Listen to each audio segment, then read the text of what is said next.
لا تقولون اليوم بأن الجمهور الجزائري لم يكن في المستوى، لا تقولوا بأن الجمهور الجزائري كان رهيبا. نعم رهيبا، نعم الجمهور الجزائري متعصب، ولكنه متعصب لمنتخبه ولبلاده. العصبية هي التي استرد بها الجزائريون استقلالهم وشموخهم ورجولتهم، وهي التي وقفوا بها أمام الإرهاب الأعمى الذي أحرق الجزائر في سنوات التسعينيات. وعادت الجزائر بكل قوة بفضل كل نسائها وكل رجالها، وبفضل لاعبين من أمثال كريم زياني ولاعبين من كمام يبدأ وكذلك مراد مقني الذين عادوا إلى أمهم الجزائر بعد أن تمكنا من تغيير قوانين الفيفا. عادوا إلى أمهم الجزائر وتمكنوا من اللعب للجزائر وتمكنوا من الحصول على ورقة التأهل. أنتم أيها الأبطال 10,000 أو 12,000 أو 15,000. ماذا أقول عنك يا سعدان؟ ماذا أقول عنك يا سعدان؟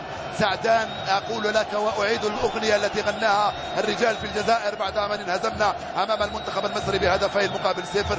جيش الشعب معك يا سعدان وجايين للسودان. الآن راجعين من السودان إلى أرض الأبطال أرض الجزائر بورقة مكتوب عليها الجزائر في المونديال. الجزائر هي التي تمثل العرب في نهائيات كأس العالم. اللهم لا شماتة، اللهم لا شماتة، وأرجو أن يكون كذلك من كل الجزائريين في كل مكان. ورسالتي إلى الصحافة الجزائرية لا شماتة من فضلكم، لكم أن تفتخروا وتعتزوا وتفرحوا بمنتخب بلادكم وتقولون عنه ما تشاءون، أما الشماتة فلا. ألف شكر لأبطال مصر ولنساء مصر ولرجال مصر الذين نقدرهم ونعزهم كثيرا.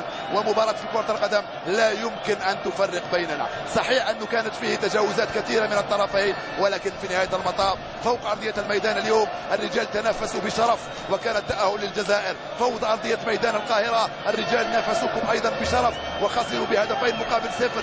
خرجوا تحت التصفيقات، صفقوا وغنوا ورقصوا في غرف حفظ الملابس، وضربوا لنا موعدا في الخرطوم بعد أرض 4 أيام. كانوا رجالا بفضلهم جميعا، لا نريد أن نفرق بين أحد على حساب الآخر. السودان بلد الأمان. شكرا لكم، ألف شكر، ألف شكر لكم جميعا يا أهل السودان على وقوفكم مع مصر وعلى وقوفكم مع الجزائر. الجزائر ومصر لم يكونا ليحدثوا فتنة بين العرب. شيء طبيعي أن يكون فيه تجاوز ويكون فيه هناك من العرب من يحبذ هذا المنتخب أو ذاك لأسباب خاصة جدا من حق كل واحد أن يكون. حتى في السودان هناك من هو مع المريخ وهناك من هناك مع الهلال. هل نقول له أنت لست سودانيا؟ لا، أنت سودانيا. بارك الله فيكم أيها السودانيين، بارك الله فيكم أيها المصريون كلكم، لأنكم ستبقون أمنا، ولكن فقط نرجو منكم ونطلب منكم أن تتقبلوا بأن ابنتكم تفوز عليكم، أن تتقبلوا بأن ابنتكم تتألق وتتفوق وتصنع لنفسها المعجزات. من أرض المعجزات الجزائر تعود وتتفوق وتتأهل إلى نهائيات كأس العالم. برافو للجميع، شكرا لكم جميعا أيها الأبطال، لقد شرفتمونا في هذه الليلة المباركة.